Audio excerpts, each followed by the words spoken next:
Working on my John Deere 425 here.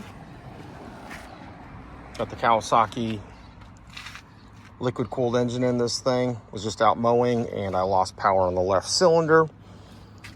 Couple of things. Saw this cap was loose. I was like, oh, that's an easy fix. We'll just go ahead and tighten that up, clean up the end on this, make sure that the spark plug adapter thing is tight. That wasn't it. Had no spark, wasn't even shocking me. So come back to the little shop here real quick and get to looking at it. And my concern was it was maybe the ignition delay module, or it could be the coil. Coils are common on these things, and so are these little ignition delay modules. This one happens to be of the Amazon variety. So I thought maybe it failed.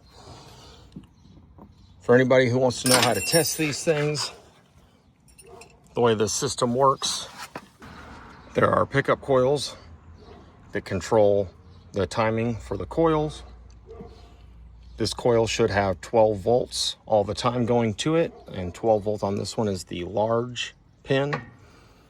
And then on this side, all I had to do to test this thing to determine if it was the coil or if it was the ignition timing delay module was to see if we were grounding. Every time the motor turns over, this pin grounds, it cuts power to this coil, the magnetic field collapses, you get a voltage spike, which gives you your spark.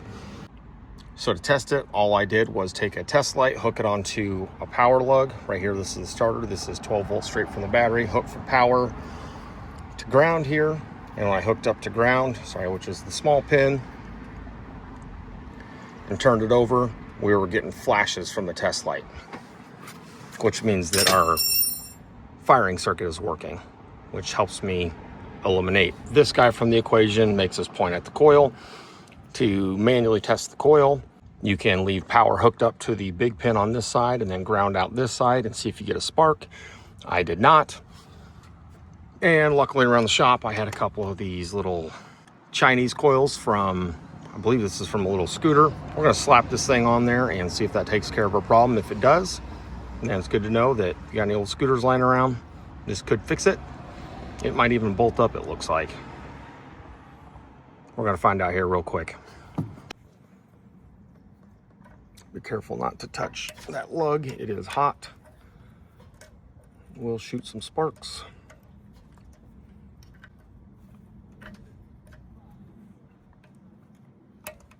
Also, it goes out without saying, if you've got a piece of equipment like this that you're using professionally, probably should go get a good known name brand coil.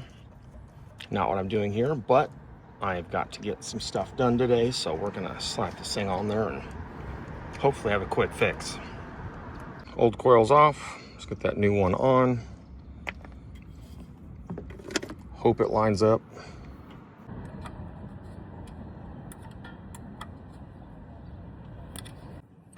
Well, fits good enough. It's kind of a tight fit right there.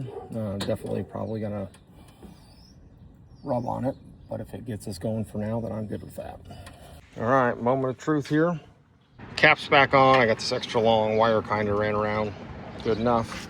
The other spark plug is disconnected if it fires, so we are back up and running.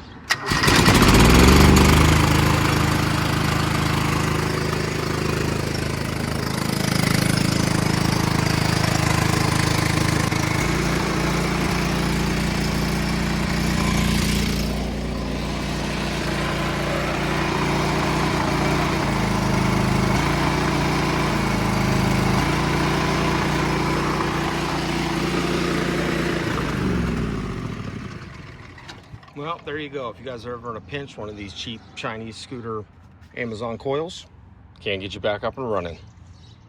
Go finish working.